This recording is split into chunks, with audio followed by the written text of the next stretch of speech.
Hello, everybody, and welcome to Bandwagon Sports. I am your host, Cade Navarro, and this is a Bandwagon Wednesday show. So, we got a lot to unpack in this episode. We got NBA action that happened last night. We got NCAA men's basketball, NCAA women's basketball, and then we got news for college football, NFL football, and anything you can think of. So we're going to hop right into it. Let's go ahead and get us some nice, smooth music going on. But last night, we had 12 games going on for the NBA. We only had 6 winners. 6 winners. Let's turn this down a little bit.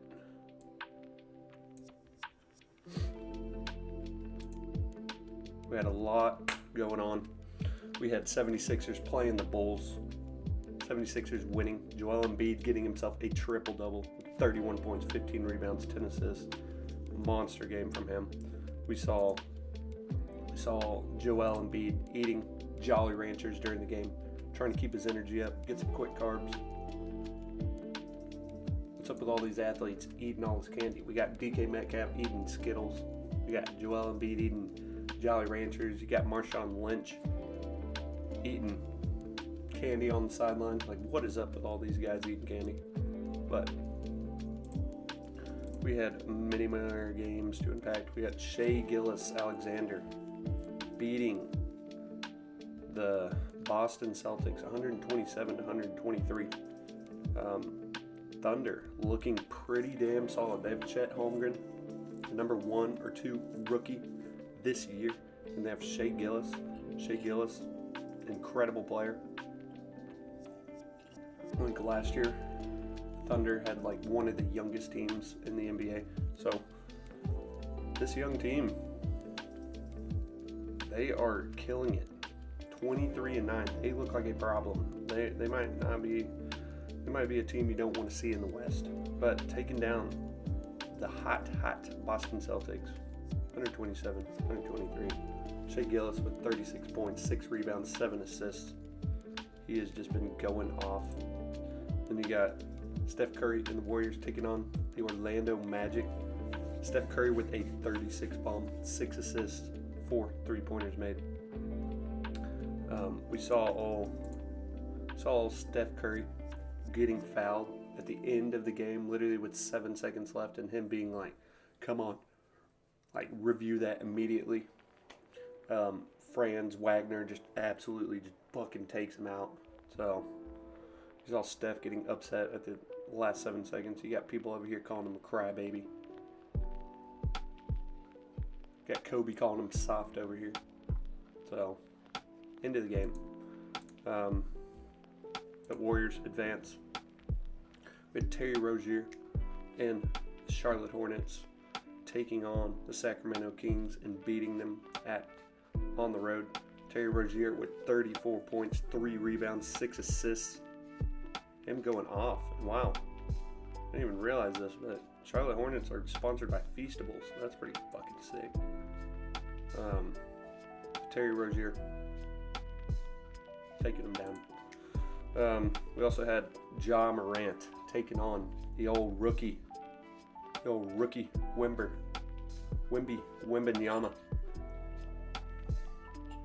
So we got to see some cool action. We got to see Wemby blocking Ja Morant's dunks. We got to see Ja Morant dunking over Wemby. Ja Morant saying, hey, this is just a late Christmas gift for me. This is what everybody wanted. Some cool stuff here. We got Ja Morant just dribbling in, two-handing dunking over Wembanyama. So, stellar matchup right here. But Ja Morant with 26 points, 5 rebounds, 10 assists. And hey, Grizzlies absolutely turning around after getting Ja Morant back. So, we'll see. Can they crawl out of the depths that they are in and maybe get in playoff contention? We will see. Moving on, we had Pelicans last game of the night, taking on the Brooklyn Nets. Brooklyn Nets not even scoring 100 points, losing 112 to 85. Pelicans with a decent record. Brooklyn Nets looking like they are struggling. We just saw this past week Zion Williamson getting a new chest tattoo, a big old cross, I guess over his heart. It was off-centered, so I guess it has to be over his heart. But Zion getting attacked, him being a little crybaby too, coming in, going for a shot, getting absolutely rejected, and just going over to the ref, and pretty much just arguing about a no call, but gets attacked. He's been a little crybaby. That was our NBA action. Let's see. Porzingis with a 34.10 rebound game in the loss. So Porzingis going off. CJ McCollum 16.6 rebounds. What did it show? Yeah, here we go. CJ, wow, the top scorer with 16.6 rebounds. Victor Wembanyama with a 20.7 rebound, 4-block game. One of those being a Ja Morant dunk or layup attempt.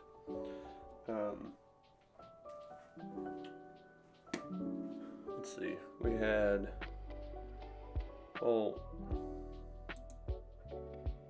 Andre Drummond with an 11.17 rebound game. Jesus.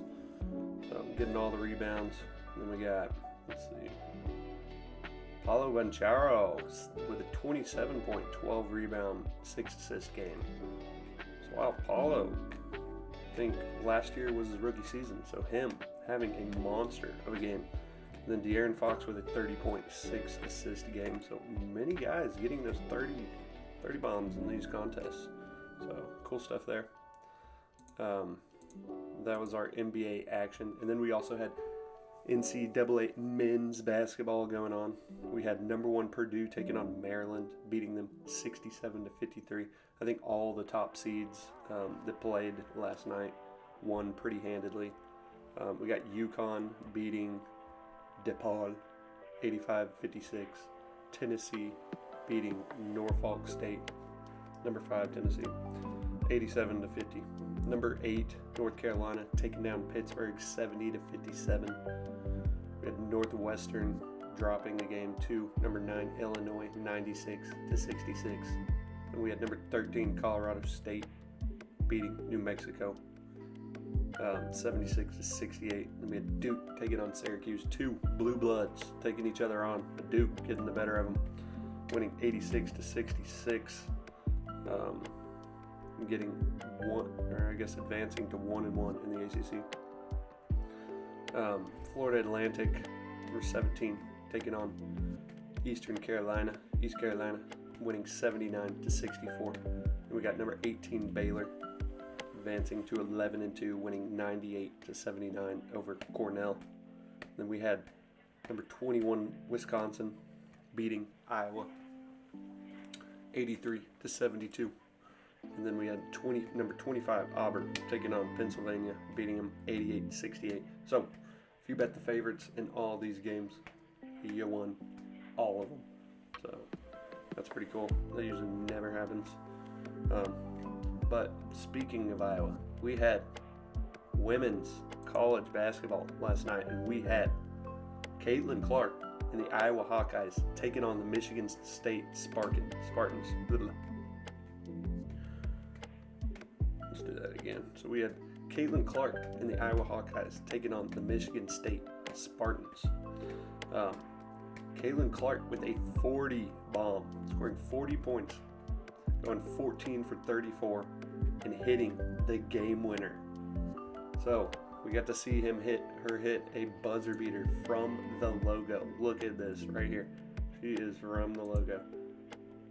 See her step back and then boom, hits the dagger. Caitlin Clark is her.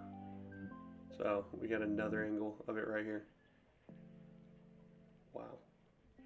Just absolutely draining a bucket. Seeing that, hey, she got it off in time. I guess maybe there was some controversy that she did not get it off. But hey, this ball is out of her hand and there is still time on the clock. So shout out to Caitlin Clark. with the game winner. Hawkeyes advancing to 14-1 and 3-0 in the conference, number 4 in the nation. So, could we see Iowa Hawkeyes making it to the national championship game yet again, and Caitlin Clark going out with a win this year? They're looking pretty dominant, and they look like a scary team to go up against. I don't want Caitlin Clark putting 40 up on me. But that will do it for our basketball action. Now we're going to kind of just hop into some football news. Pretty sure all this is over football. We got, for the NFL, we have 12 teams have already been eliminated from playoff contention. We got the Giants, Jets, Chargers, Cardinals, Commanders, Panthers, Patriots, Titans, Bengals, Bears, Broncos, and the Raiders. So 12 teams eliminated from playoffs.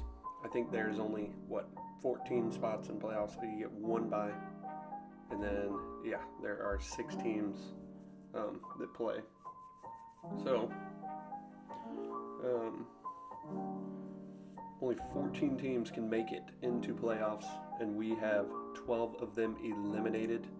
And that leaves us with 20 teams that are still in the hunt for Super Bowl contention through Week 17. So coming into this last week in the NFL, we will see some crazy games, some crazy playoff implication games. And usually the end of the season is pretty boring, but this season we will see seasons getting destroyed at the end of the game. So this will be fun to watch. We have Kansas City Chiefs in contention, Miami, Browns, Baltimore, Bills, 49ers. A lot of these teams have already clinched. Like 49ers, number 1 team in the NFC, they have clinched and won, I think, the NFC West. Cowboys are the leader in the NFC East, but they have clinched. Eagles have clinched. Bills, Jags, they're going to have to do some work to get in. Colts, Texans, they're going to have to do some work. Steelers going to have to do some work. Bucks going to have to do some work. So Bucks, Indianapolis, Texans, Seahawks going to have to do some work. I think LA Rams already clinched. We got Saints. They're going to need to do some work. Atlanta going to need to do some work as well. Green Bay. A lot of these teams, they need to win this last week in order to even have a chance to make it to playoffs. We have the Bills. So, with a win this weekend, the Bills will either become the number 2 team in playoffs for the AFC, or they will miss the playoffs completely. So, Bills are going to have to win this weekend. They're taking on the Dolphins in Miami. So this will be the winner of the division. And I think Miami has already clinched, but if Bills want to make playoffs, they have to win. But if they win, let's see what we got here. Bills win at Dolphins equal number 2 seed, and they get a home game. And cannot play Miami in round 1. Bills lose at Dolphins. They need Jaguars or Steelers to lose to get into playoffs. Then would be 6 or 7 seed and play at Miami or at Kansas City in round 1. Bills lose plus Jags win plus Pittsburgh win. Bills miss playoffs completely. So a lot going on in this matchup.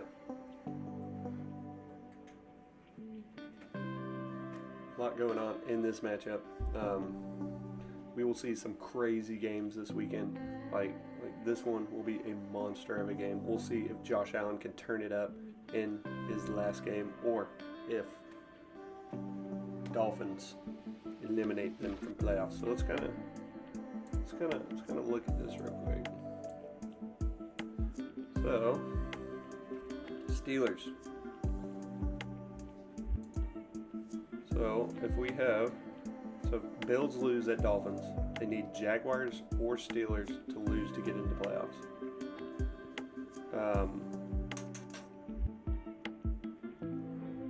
So, if Bills lose, there's a pretty good chance Steelers lose to the Ravens, and they could still make playoffs.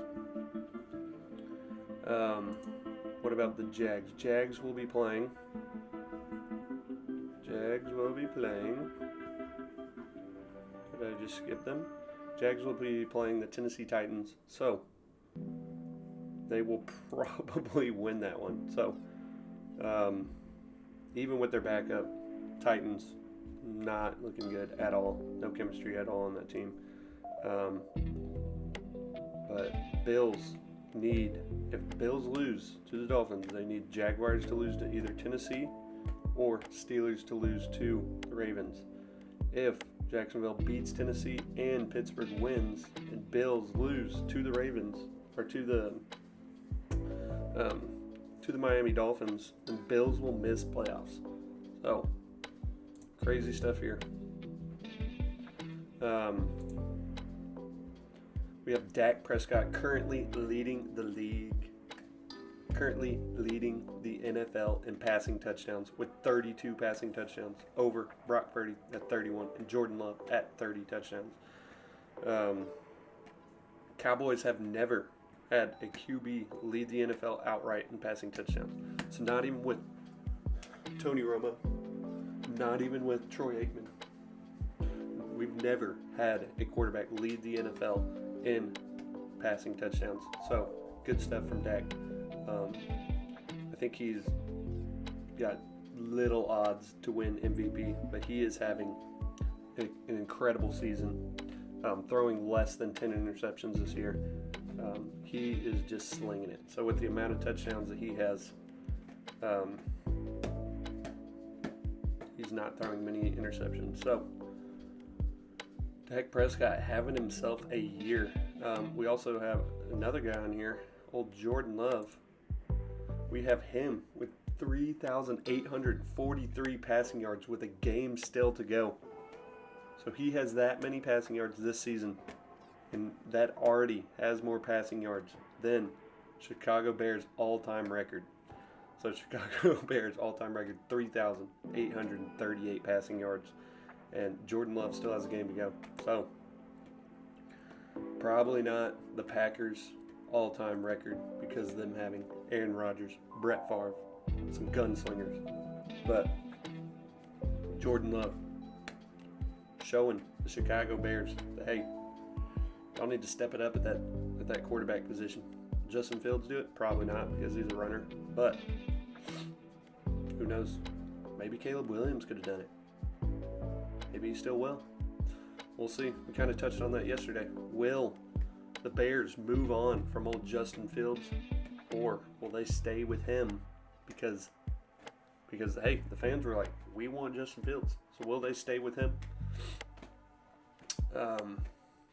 and not get Caleb Williams for that first pick, or will we see them trade Justin Fields, get some draft picks out of it, make some moves, get Caleb Williams, completely start over again? Them being, 7-9, I think you stick with them and you start building the team around them. 7-9, that is not too bad. They're just 2-6 on the road.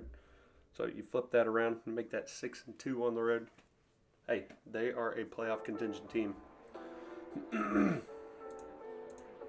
We got also Panthers owner David Tepper has been fined $300,000 for his unacceptable conduct in the Jacksonville game. We saw him throw a drink on some fans, as we see in this visual. So Panthers owner obviously upset. I'm sure getting shit talked, but him tossing a drink on the fans. This is unacceptable.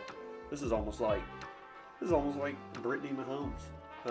When she popped her bottle of champagne and she was just shooting it all over the Kansas City fans when they won. So these people in high-up positions, they just think they can do whatever the fuck they want. But the league had other thoughts, and they saw this and they were like, this is not okay. We do not want this to happen. We are fining you. So the league, yet again, fining players. They'll fine anybody. They'll fine you. They'll fine your mama. They'll fine owners. They'll fine head coaches. They'll fine players. They'll fine refs. Maybe not refs. They'll find anybody. Nobody is safe. Carolina Panthers head coach, obviously, hey, they've only won 2 games. So I would be upset too if I picked Bryce Young over CJ Stroud. So he's got a lot to be upset with. But come on, you can't be throwing drinks on people. That's just mean.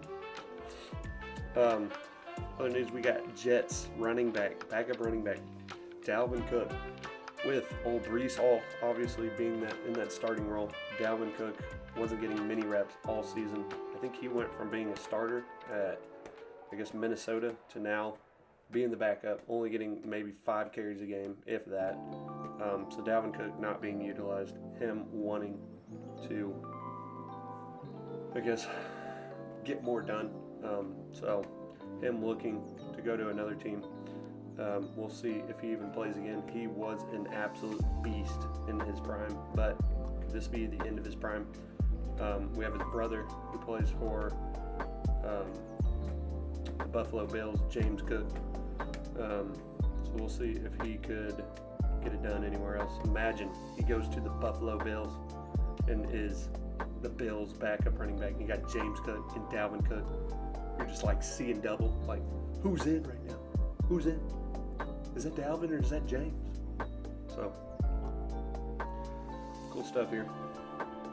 But we hope the best of luck for old Dalvin Cook. We hope that he goes and gets some playing time at another program. Now hopping into a little college football action, we have teams that went undefeated at home. So Ohio State only dropping a game to Michigan, that being at Michigan. Michigan and Washington not losing a game all season. Georgia only losing to Alabama in the SEC championship game, not at home. Ole Miss losing to Georgia and Alabama, but it being on the road. And Texas losing to Oklahoma, but that was at the Red River rivalry on the road. Oklahoma, I guess, getting it done.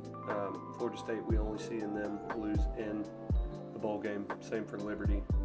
And Oregon only losing in the Pac-12 championship and on the road against Washington. So Wyoming, Toledo, also good stuff. LSU, I guess, losing to Alabama, Ole Miss on the road, and some other team. But these teams looking filthy at home.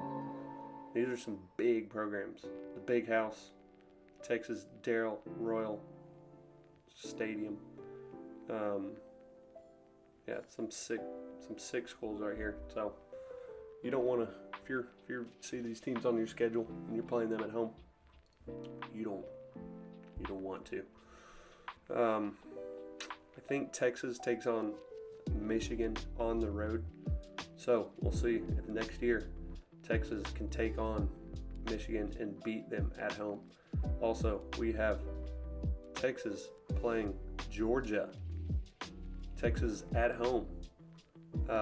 Will they keep that undefeated home record going against old Georgia Bulldogs coming in? So some cool matchups that we will see this next year. I think Michigan will be playing at Ohio State as well.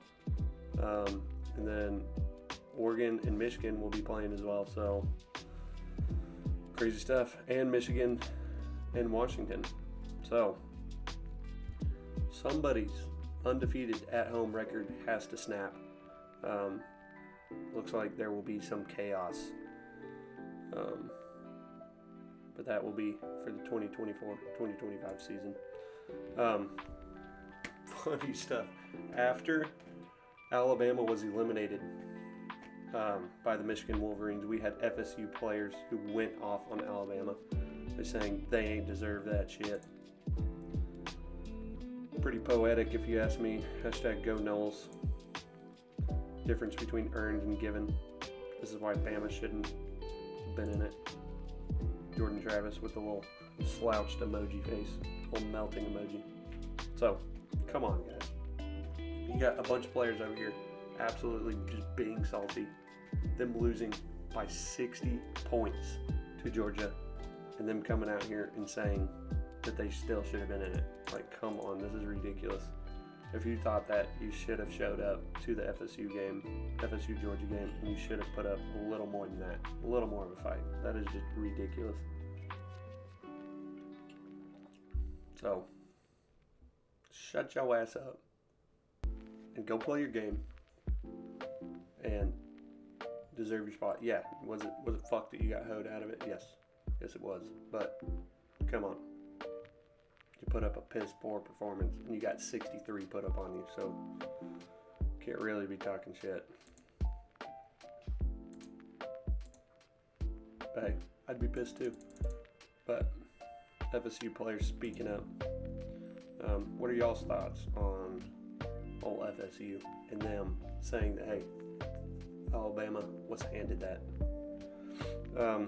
Now, going on to college football national championship game, we have two incredible quarterbacks facing off. We got Michael Penix Jr. and J.J. McCarthy. Michael Penix Jr. in the game against Texas, 430 yards. Completion percentage, 76.3%. He was just putting it on a dot. Dan Orlovsky giving credit to Michael Penix Jr. saying, I don't know if I've ever seen a quarterback throw it better. He was throwing dimes. It looked like he could just put it anywhere, and it was going to get caught. So him having a monster receiving core too. You got Polk, you got Odunze. So you got some studs catching those balls. Michael Penix Jr., look for him to have crazy passing performance in the national championship game. Last time Michael Penix Jr. faced off against Michigan when he was at Indiana, them beating Michigan. So could Michael Penix Jr. go 2-0 against the Michigan Wolverines in this game, having 3 touchdowns, 342 passing yards, 30 for 50. Them beating Michigan 38-21. This was in 2020. So, can Michael Penix get the upper hand on Michigan yet again? We will see. But the other quarterback in the national championship game, we have J.J. McCarthy with a 26-1 career record as a starter. So his only loss being to TCU in the college football semifinal this last year. So this dude just wins. This dude is an athlete. You got Jim Harbaugh saying that J.J. McCarthy might be the best Michigan quarterback ever. And that's some high praise, having old Tom Brady at quarterback. But J.J. McCarthy looking to go 27-1 as a starting quarterback for Michigan, and then him going to the draft. So we'll see Michael Penix Jr. and J.J. McCarthy getting drafted this next year. Both haven't declared yet, but you have to think after this national championship game, they will declare for the draft. National championship game will be between two future Big Ten teams. So Michigan Wolverines already in the Big Ten, and then next year we will see Washington Huskies in the Big Ten. So we will see Michigan and Washington face off in Week 6, as we talked about yesterday, in the 2024-2025 season. But hey, Big Ten looking like a powerhouse. I think this might be one of the first times ever we do not see a SEC team in the national championship. So, will this be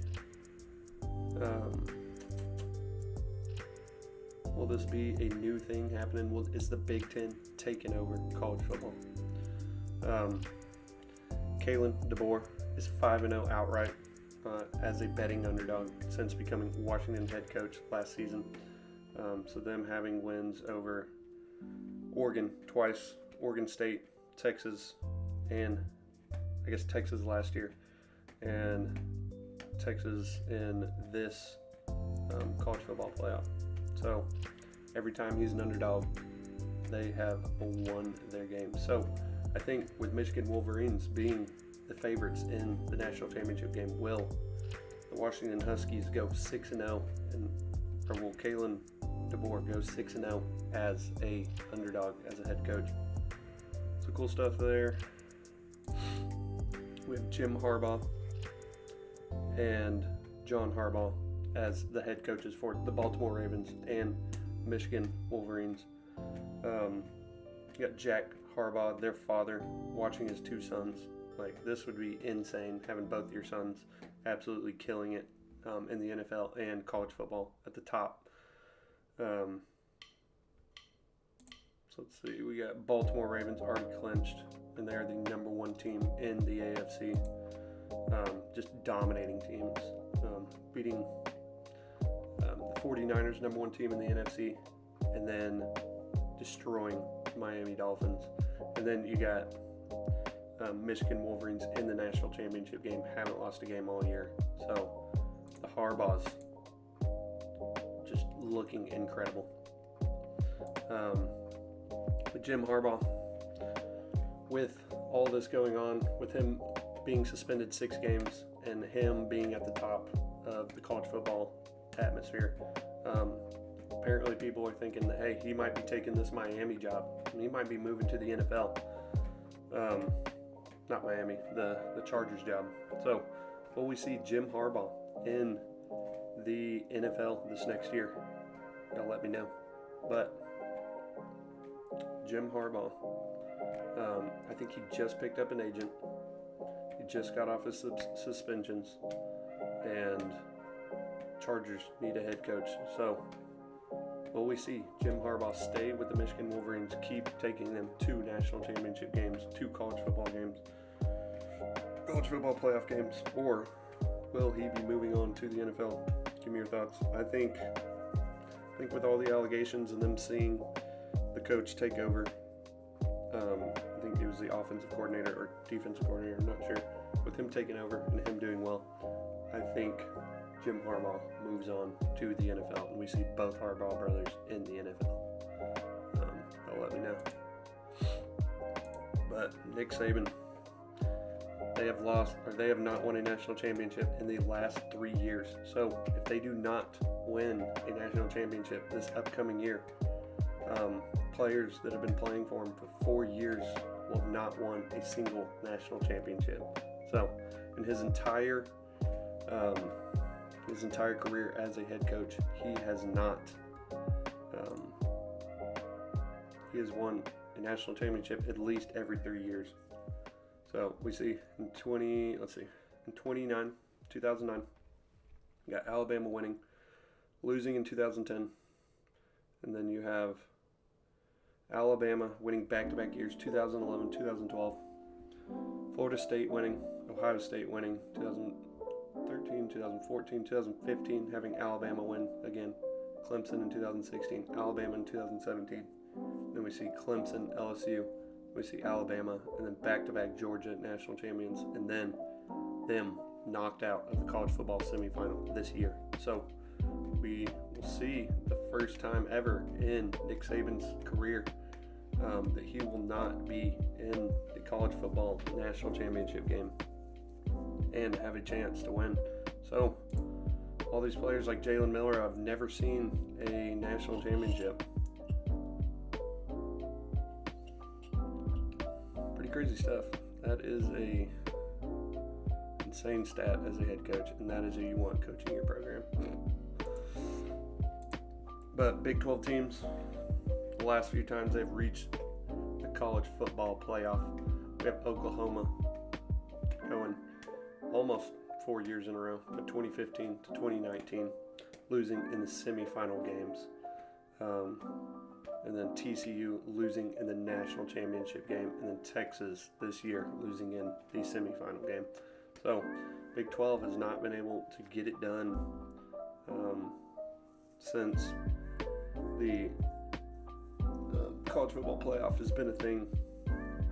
And with these powerhouses, I mean Oklahoma and Texas,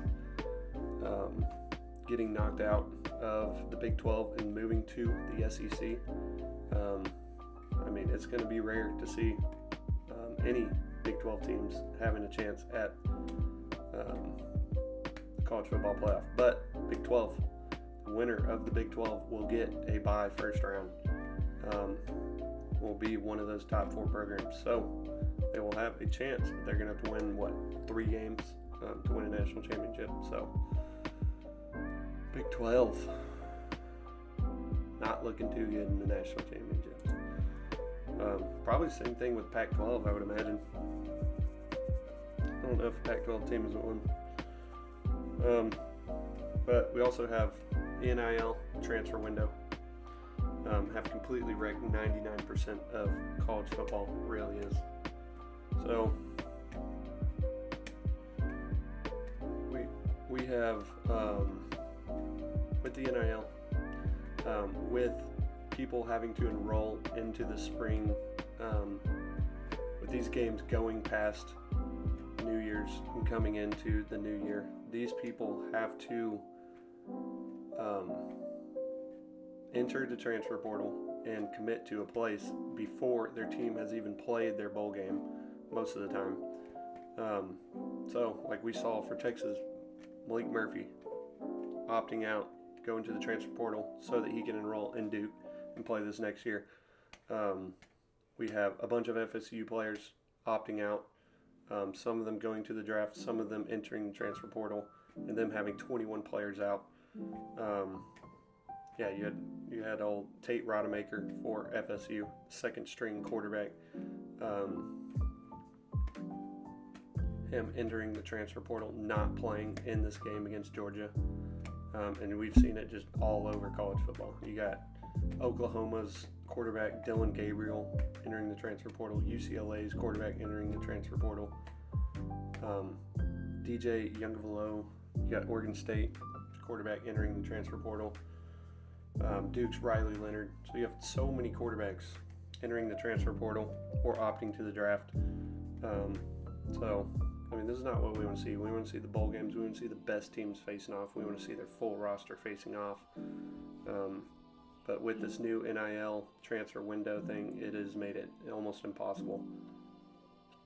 And it makes some of these games not even worth playing, like that Georgia FSU game, 63-3. It is just ridiculous. But Dan Orlovsky had some thoughts for college football, and it needs to change, to Kirby Smart's words, immediately.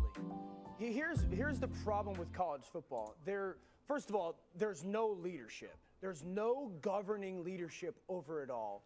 2, NIL and the transfer portal have completely wrecked 99% of what college football really is.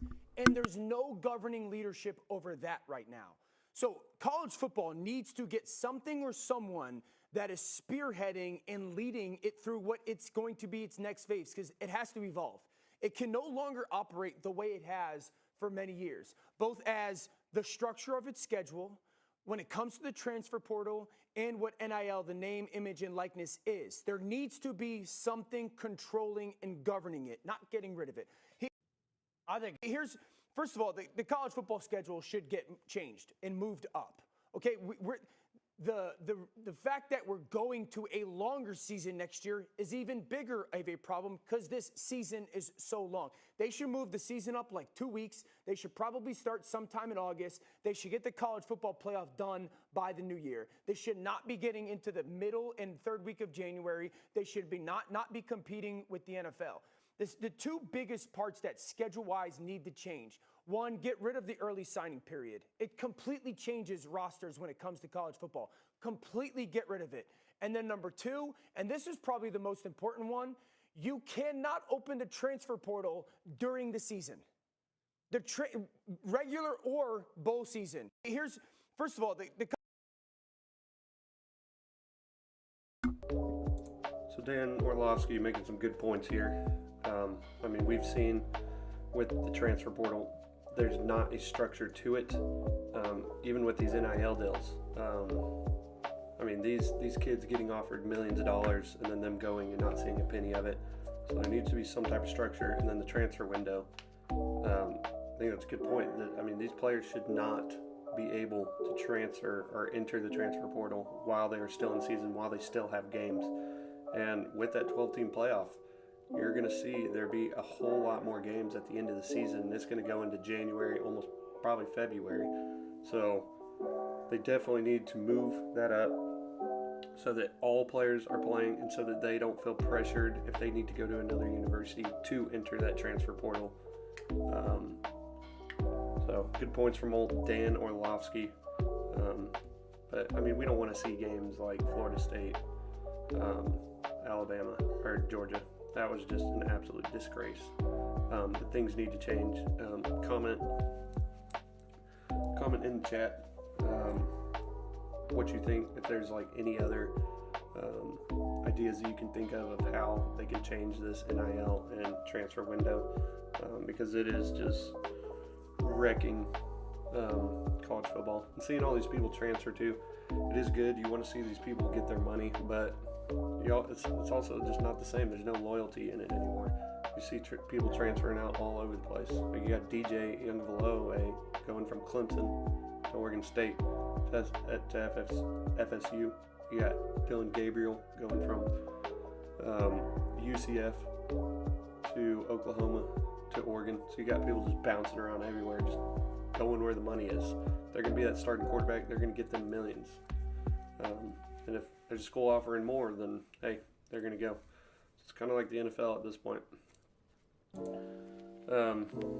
Big news, we got Brock Bowers from Georgia declaring for the NFL draft. I think he is the #1 tight end in this class.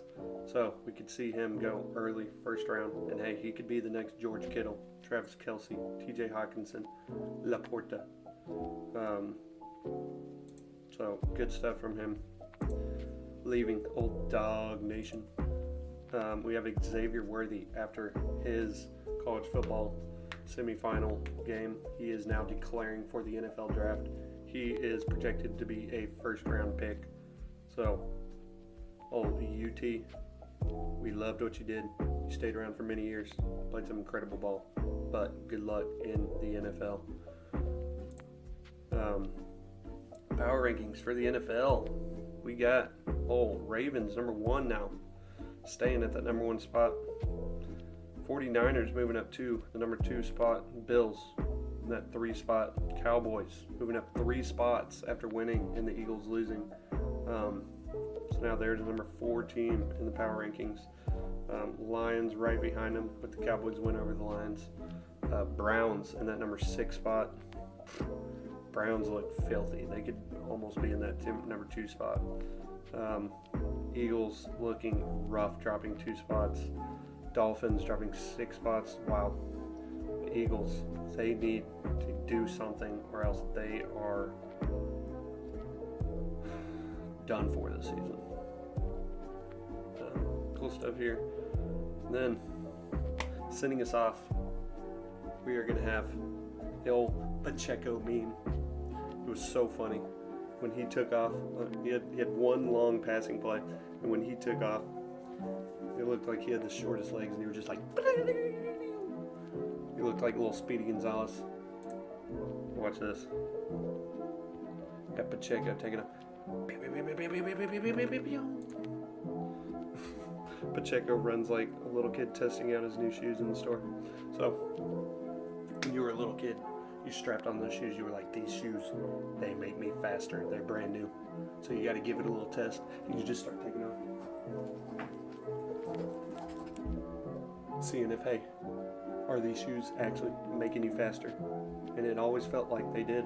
So this is what Pacheco looks like as he's running down the sideline. It looks like he is just a little kid in the store. Or I used to do it in the hallway. I used to do it in the hallway of my house. But look at him. Once he turns on the jets right here, he just... Those have to be brand new shoes. Those have to be brand new shoes. Him gaining like 5 miles per hour. when putting his head down and just started fucking high stepping. And then we got back in the day. Titian, the long distance throw. We got the old NFL. He gets everything into it. Kick, Beautiful looking smile. ball, or whatever. But Jim's excited. That's we good got all for the me. NFL Yeah. That's good for me. launching balls. Doesn't excite anybody At else. the Pro Bowl. He doesn't take it too seriously. He's looking for at least 74 yards to grab the lead, and that one looks good. This would be Got a lot of spin on it. Brett Favre getting the farthest throw right here with what, 74 yards. So it'd be crazy to see like how far Patrick Mahomes could throw this ball. I'm sure he does it by himself, but it'd be cool to watch it. You got Josh Allen, you got Tua, you got Justin Fields. I mean, you got all these people with just electric arms. It would be so fun to see, hey, who can throw this ball the farthest? Chip Harbaugh. But that's going to do it for us. I want to thank y'all for tuning in to old Bandwagon Sports on this Bandwagon Wednesday. We went over some NBA action that happened last night, NCAA basketball, NCAA women's basketball. We touched on some NFL power rankings, playoff implication games. We touched on some college football news, went over the quarterbacks for the college football semifinal, or for the college football national championship game. But that is going to do it for us. That is going to do it for us on this Bandwagon Wednesday. So I want to thank you for tuning in, my bandwagoners. And we will be back tomorrow live at 9 a.m. to 10 a.m.-ish. Going over, I guess, some more NBA, some more men's basketball news, updates. But hey, we'll hit it early in the morning. This is our second ever stream of 2024. So, Happy New Year again, and I will see y'all tomorrow. So, I'm your host, Kate Navarro, and this is Bandwagon Sports, and I am signing out.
I didn't finish the stream.